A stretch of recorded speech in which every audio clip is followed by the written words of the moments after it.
रही है। और इसके अलावा क्योंकि ये तो मैजिक वॉल है, इस पर हम चीजों को समझ ही रहे हैं, लेकिन जो वॉल पर जो चीजें आ रही है और इस वक्त जो एक जो नतीजे अब आ रहे हैं वो हम आपको बताने की कोशिश कर रहे हैं। समाजवादी पार्टी इस वक्त 124 सीटों पर बढ़त बनाए हुए। विशाल, थोड़ा सा आप अगर पीछे जाएंगे तो हम और अच्छे से समझा पाएंगे कि 2017 का क्या कुछ तस्वीर थी। जी हाँ, ये बीजेपी 2000 देखिए 69 सीटों का नुकसान हो रहा है बीजेपी का। 2017 में बीजेपी की 312 सीटें थी। 2022 आते आते इन 5 सालों में 243 सीटें अब बीजेपी की आ रही हैं, यानी 2017 के मुकाबले में सीधा सीधा बीजेपी का नुकसान हो रहा है 69 सीटों का। तो ये एक तस्वीर रुझानात में, अभी जाहिर से बात है नतीजे नहीं आए तो रुझानात में ये नुकसान बीजेपी का साफ तौर से वाज़ेह है। समाजवादी पार्टी का मैं चाहूंगा कि एक बार स्क्रीन पर लाया जाए कितना फायदा हो रहा है, और ये पूरा अभी तक का जो चार्ट है वो उसके जरिए हम आपको बताने की कोशिश कर रहे हैं कि 403 में से 403 सीटों के रुझानात आ गए।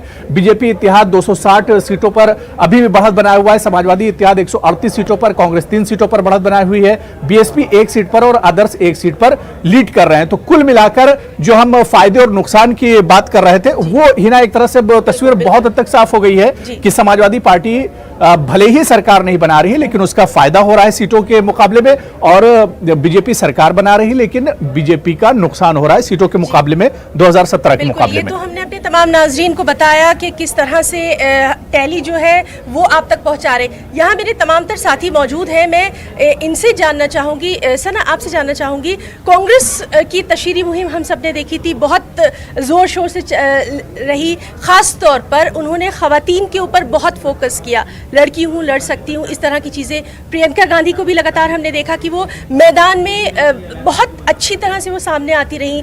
लेकिन उस वक्त भी हम ये बात कर रहे थे कि क्या ये भीड़ जो है ये वोटों में तब्दील हो पाएगी, इसको आज के दिन आप कैसे देखेंगे?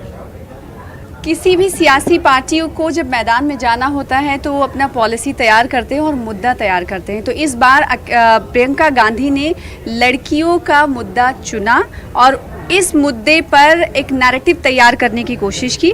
लेकिन उस वक्त जब इन्होंने ये बात कही थी कि 40% ख़वातीन को वो टिकट दे रही हैं, जिस की तमाम लोगों ने सताइश भी की थी। वो कहा जा रहा था कि पहली बार ऐसा हो रहा, जाहिर सी बात है पहली बार ऐसा हो रहा था कि किसी असेंबली इलेक्शन में कोई सियासी पार्टी पहली बार 40% ख़वातीन को टिकट दे रही, रिजर्व कर रही है उनके लिए सीटें।